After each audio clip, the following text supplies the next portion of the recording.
How does your teacher incorporate different cultures or perspectives into lessons, and how does this help your learning?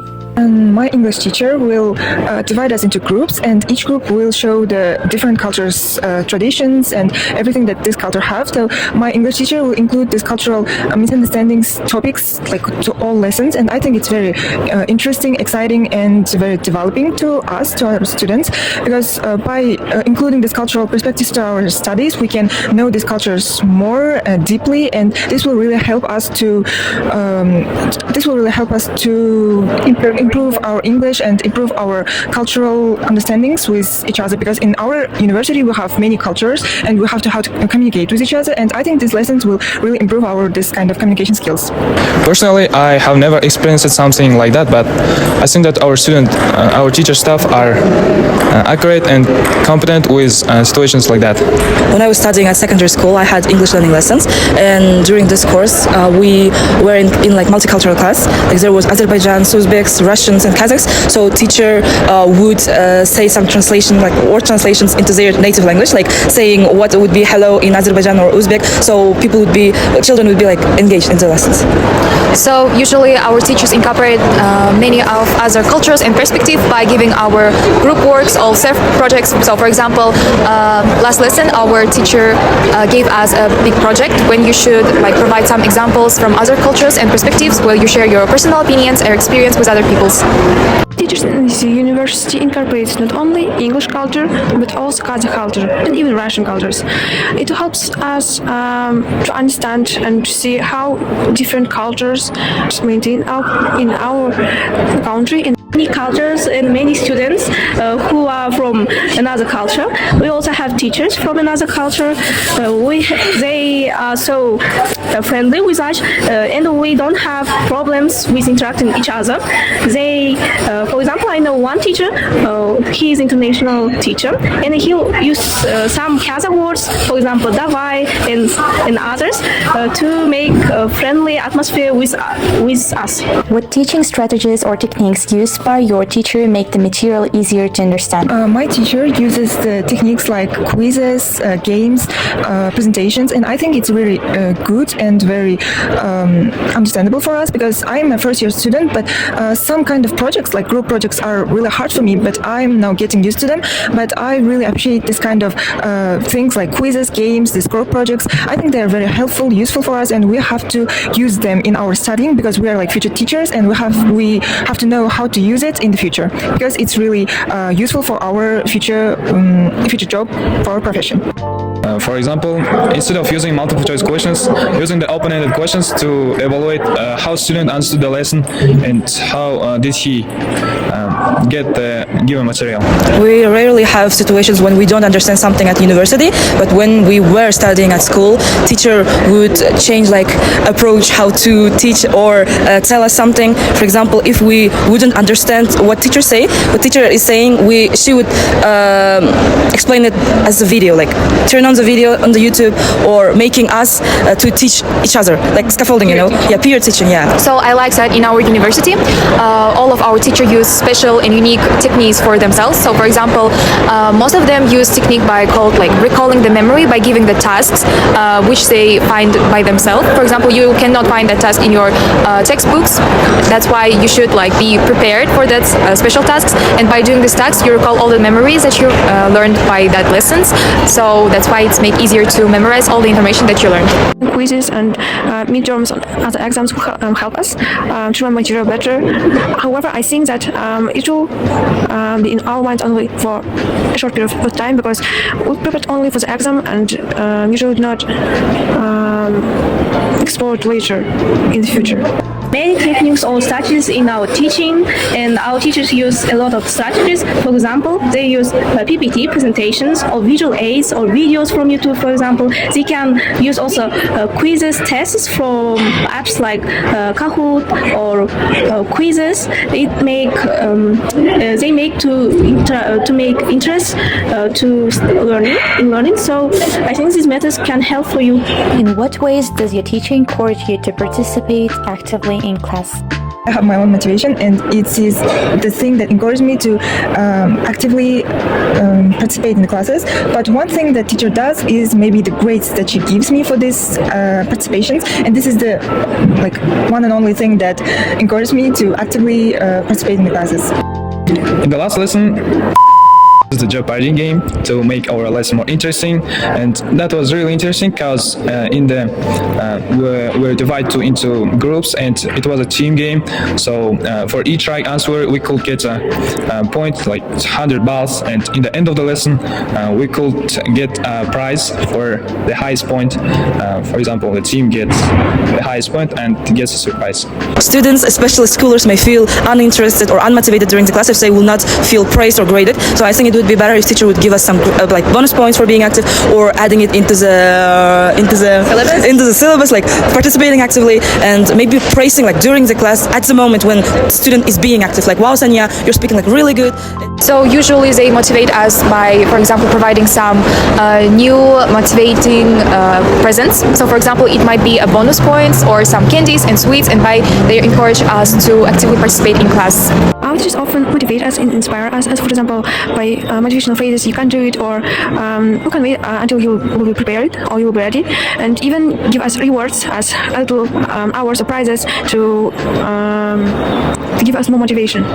I think they use a lot of methods to encourage us, but one popular method is you will have in your midterm these questions or these lessons, so read and keep in your mind. Do the methods your teacher used to assess your learning, for instance, quizzes, projects, class participation, reflect what you have learned effectively? Teachers that I study, they all uses these methods of quizzes, group discussions, project presentations, and I really like them all because they all helpful and useful. But for me, the most effective way of learning something is the quizzes. By doing these quizzes, by reading the question and answering by yourself, I think you can get more and you can understand it clearly for yourself. And yes, this is the one thing that really helps me to study nowadays. But all the techniques that you use are useful, but for me, the quizzes are maybe the best. For example,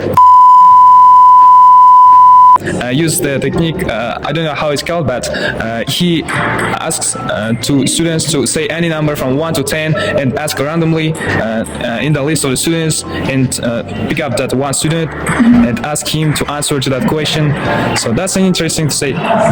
If someone says 4, 1, 2, 3, 4, Miss Arailan, for example, stand up and answer to that question. I think children struggle the most when they do not understand the task. So I think teacher should divide the task into smaller parts with clear instructions, so kids would understand what they're gonna do during the task. So it would be much easier. Yes, all these provided examples like quizzes and tasks, personal self-projects always help me. So for example, most of the time it's all about the quizzes because you answer and memorize the answering, and by that you can show how you learn these questions and answer for them. For example, in Chinese lessons, we use our teachers use different methods of teaching. Especially, we write dictations and storytelling, retelling of dialogues and texts. These methods really help me to remember material better and even understand how that new words used in the context and in everyday life. I really like how our teacher give a task as retelling because it helps me. To incorporate that new words in everyday life. Teachers use a lot of methods to assess us. For example, quiz, Kahoot, and they assess us to check our knowledge. And from this also they can have some rewards, prizes to motivate us. If you could suggest one change to improve your class experience, what would it be? Maybe add some speaking, because I really like speaking. I don't like writing, listening. I like speaking, and maybe I would include more speaking and more teaching, like the student teaching another student without teacher. I think this will help the students to understand their future profession, because they are future teachers. They will know how to teach. They will know how to communicate face to face, and I think these techniques will help them to gain self-confidence and speak loudly and more understandable in the audience, to the audience. I would like to say to be more confident in the speaking, because even if you don't know the English well, you have to try, because only the attempt to use your English and share your opinion can improve your speaking. I think teachers should like combine all the approaches. Like mostly during B2 lessons, we mostly speak, but there are some students who struggle with speaking and they feel unmotivated and they don't want to even participate in the classes. So they try to avoid speaking all the time, and that's why they got like lower marks. So I think it would be better to combine all the approaches, like reading, writing, speaking. Maybe if student is not good at speaking, we would at, I don't know, writing essays maybe, or writing reflections, or how to say, making your projects not like orally, you know, maybe like, yeah. So I don't really think that I should like change something in our class, but to improve ourselves, I would like to suggest, for example, to make like more engaging with the students, play games, because I think by doing that you recall the memories that you memorized during the lessons, and you, for example, work with other peers and students, and by that you at the same time and work and enjoy the class. That's it. Okay. I have a lot of suggestions, but I want to say only one. Teachers should give us like suggest box where students can reflect their ideas, or like they can say how they can improve their lesson. For example, I think it will help the teacher to create a new and impactful lessons for students. How do you ensure that your lessons are inclusive of students from diverse cultural backgrounds? I'm answering some questions, and this is how it works. Okay, so the short answer is I'm not perfect, and I try. I base my lessons on whatever 15 years of experience, so it's based on the moment. So how do I communicate in this moment what I'm discussing? So I have an agenda, I have slides, and I stand up and I move around. I ask questions of the people in the audience, so there's no hiding. You gotta participate, because if you start ignoring me and looking off like, oh, he's looking at me, I will call on you, right? So that's the quickest way to get called on, is to pretend like you're not there.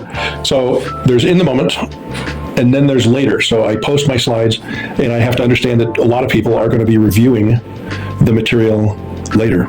So it has to be complete thoughts. I can't just put 3 words and say, sometimes better. If you've ever seen slides from somebody and it's like something, blah, blah, blah, oftentimes better. And I'm like, which one is this relating to? You're not clear. So I have to make sure that whatever is written down reads well enough for somebody that was not in lecture. There's that. I used to have a YouTube channel, so I had all my lectures on YouTube. Although my host institution, my home institution, University of Washington, recently changed my email, and so now I have to go back to petition Google to reinstate my YouTube channel. So I had all my lectures recorded. 43 hours of lectures are on YouTube. I'm assuming they haven't destroyed the video. So students can sit in the room and get that experience. They can review the slides, get that experience, and then they can rewatch something that is very, very similar, but at a different pace, probably a slightly different slide deck, and they can get that experience. And I have to just be open to people asking questions. So every hour that I lecture, I start with who has questions. This is what we covered last week. Who can remind me what this means? And so I challenge them to recite what we covered previous lesson. But it also reminds everyone of where we were. So when we introduce something new, we all know where we were and where we're going. I follow the syllabus. So that's posted. People should be able to recognize what's coming up 2 weeks ahead of time. No surprises.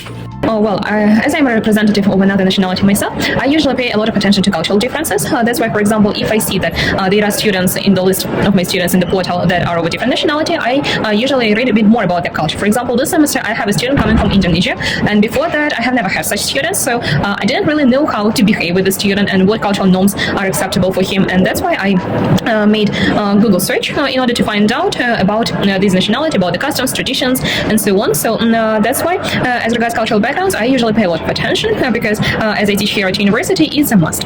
What teaching methods do you find most effective for engaging students with different learning styles? Lecture, lab, lecture. So I speak about something, then students get into small groups and they do it. So I can't talk for 2 hours. Actually, technically I can, but everyone will fall asleep if I talk longer than 45 minutes. So I have to have people get busy on something.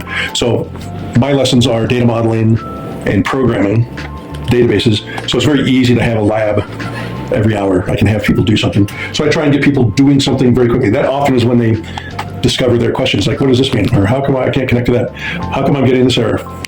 Well, let's take a closer look, right? So that is when we get more done.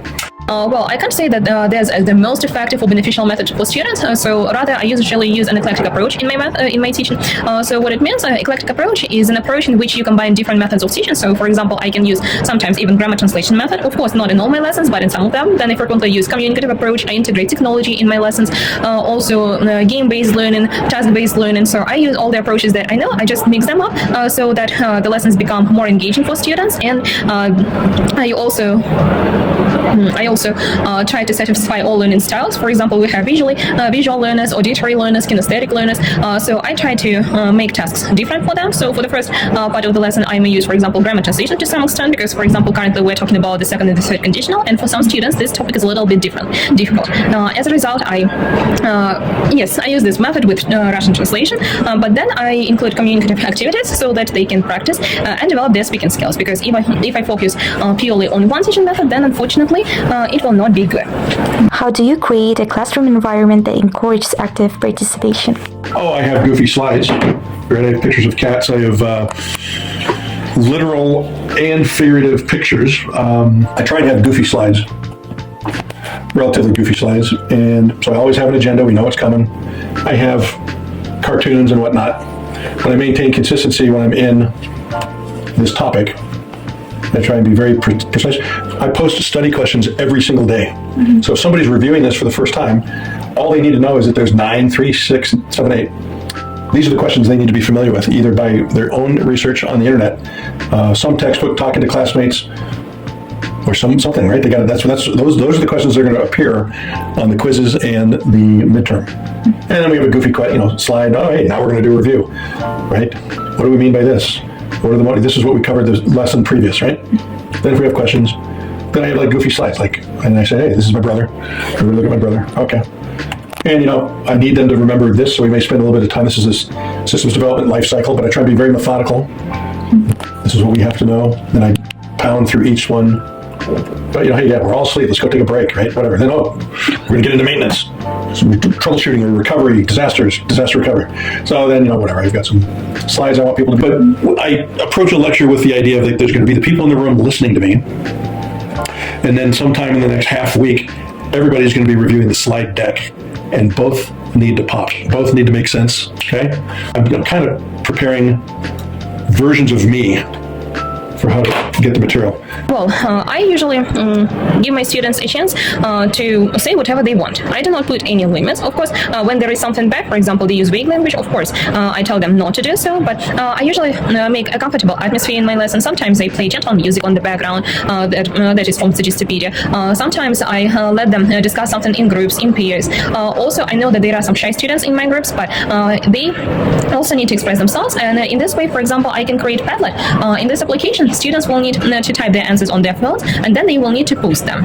So they can post them anonymously, and when they do this, I see that almost everyone participates. So even my shy students who don't really want to participate, who feel shy during my lessons, they are given a chance to do so. And also, active participation, sometimes I give small prizes for my students. Of course, it can't be used too often because then I guess it won't be fair, but sometimes in order to encourage, why not? And game-based learning, we play quizzes, we play Quizlet, Kahoot games, Bamboozle games, Jeopardy, so many different games, and sometimes they work in groups, sometimes in pairs, sometimes individually, so I guess that I give them opportunities to be active.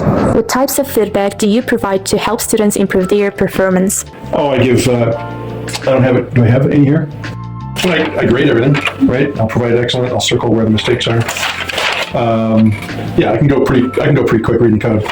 And so I rip right through it, and I'm like, this is where you missed. You need to look right there. And so I try and give exact feedback on their presented material. Anything they do as a team, we meet separately, and I give them feedback in a Zoom recording, an MP4 video. They turn in their material, I put on the headset, in 10 minutes rip right through their material, and I coach them step by step by step. This is called a data model, and it's blood donation. And so I get on the headset, I look at this, I take a pen, and I can draw on my screen, and I record it. And I say, nope, this is wrong, you're missing this column, that's good, that's good, that's good. What's going on here? Nope, this is wrong, I don't like it. You're missing a table, you need quantity, and fix that, move that over here, cross that up, boom, you're done. And so I go fairly quick. If they take the recording and this drawing, they should be able to come up with something that's very, very close to perfect. There are several types of feedback that I use. So if I see, so in general, I usually give oral feedback based on my students' performance. So I assess my students based on the rubric that I usually post on Google Classroom. And there, during their class presentations, I give feedback based on this form that I create. And also sometimes I give them written feedback. So written feedback, this can be comments in Google Classroom. So then the students can read. If there's something personal that I want to tell the student, then I just invite the student during my office hours and we discuss it privately, so that he's not ashamed of his classmates. Because I know there are cases when students might feel uncomfortable. So if there is something private that I want to say, then I just tell the student to come during office hours. As a student, would you have been satisfied with the teaching methods you're currently using as a teacher? Why or why not? One, I got ridiculously lucky to find database technology. I needed a 1230 class in 1986. I was 19. And I started in the A's and found business computers in the B's and like, well, there, that's a 1230 class, 5 credits, I'll take it. And it turns out it was ridiculously easy for me, and it didn't make any sense. I was a marginal student, and I was shocked. Like, okay, yeah, well, I got 100%. And everyone's like, how did you get 100%? I go, what do you mean? It's easy. And then the instructor said, did you want to be my TA next quarter? And I'm like, okay. Then the ultimate hookup in 1986. She got me a job as a tester at Microsoft in 1986. I was the 500th and 41st employee at Microsoft. And they have, whatever, 200, 300,000 now. So luck upon luck upon luck, I was not a very good student. And I found something that made sense to me. So I try and present the how and the why without a whole lot of history. I'll give the history. Like, why do we have this systems development lifecycle? It's one of the things that we have to learn. The SDLC, systems development lifecycle. Okay. And that was the chart that had everything in a big circle. All right, well, you got to know this because if you ever go to any meeting, someone's going to ask you, what phase are we in? And if you don't know, you won't be invited back. You got to know where we are, where we're going, what is our expectations for the deliverables. And that's just before we even do any work. We have to know where we are and what we're doing. And so I try and give students the context and the perspective of why we're learning this. And it's always because you're going to get a job, even though most of my students want to be teachers, God forbid, right? But I want them to have options. Like, you don't have to be a teacher, right? I chose to be a teacher after a whole career, 27 years. Well, that's a difficult question, but I personally think that I would be satisfied because I try to use different techniques, teaching methods during my teaching, and also I always self-reflect after my lesson because I teach the same lesson for 3 times. So first I teach it on Monday, and on Tuesday, then on Tuesday and Thursday, and so on. So I teach each lesson 3 times, and after each lesson I have a kind of self-reflection on what went well and what didn't go well, and this self-reflection, I guess it helps a lot because, of course, it's difficult to be perfect all the time and you never know what will work out in your lessons as a result. Self-reflection helps me, and I guess that mostly I would be satisfied with the teaching methods that I use.